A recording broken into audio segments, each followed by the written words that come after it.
கோபம் மனவேதனை நீக்கும் பக்தி வழி. வாழ்க்கையிலே எத்தனை பிரச்சனை வந்தாலும் சில நேரங்களில் நம்முள் எழுவது கோபம். அந்த கோபம் தான் நம்மை உள்ளுக்குள் எரிக்குது.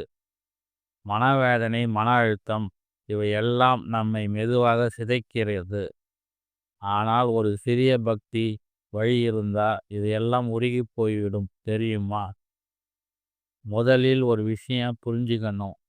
கோபம் ஒரு தீ மாதிரி. அந்த தீயை அணைக்க வேண்டியது அன்பு தான். அந்த அன்பை நமக்கு தரும் தெய்வம் பெருமாள். ஒவ்வொரு நாளும் காலை எழுந்ததும் நீங்க ஓம் நமோ நாராயணா என்ற மந்திரத்தை 108 தடவை சொல்லுங்க. அந்த ஒளி உங்கள் மனசுக்குள்ளே அமைதியாய் விதைக்கும். மனவேதனை இருந்தாலும் அந்த மந்திரம் நம்மோல் ஒரு புதிய ஆற்றலை உருவாக்கும். அதுவும் மட்டுமல்ல, வியாழக்கிழமை பெருமாளுக்கு மஞ்சள் நிற புஷ்பம் சமர்ப்பணம் பண்ணுங்க. பெருமாளே, என் கோபத்தையும் என் வேதனையும் தூரப்படுத்து என்று சொல்லுங்க. உங்க மனசுல மெதுவாக நிம்மதி அடையும். இன்னொரு மிக எளிய வழி, துளசி மலர் மாலை. துளசி மாலையை தினமும் பெருமாளுக்கு அர்ப்பணிச்சு துளசி நீங்க வாசனை பார்த்தாலே போதும். அந்த வாசனை தான் நம் மனதை சமநிலைப்படுத்தும்.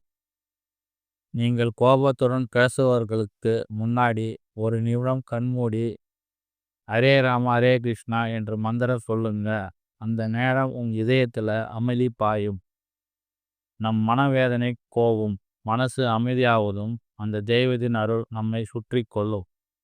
கோபத்தை ஜெயிக்கணும் என்றாலே தெய்வ வழிபாட்டை சேர்த்துக்குங்க. பக்தியில் முழுகும் போது வேதனை உருகும், அமைதி வந்து சேரும். இப்படி தினமும் சிறிய மந்திரங்கள், சிறிய பூஜைகள் உன் வாழ்க்கையை மாற்றிவிடும். கோபம் போகும், மனம் அமைதியாகும்.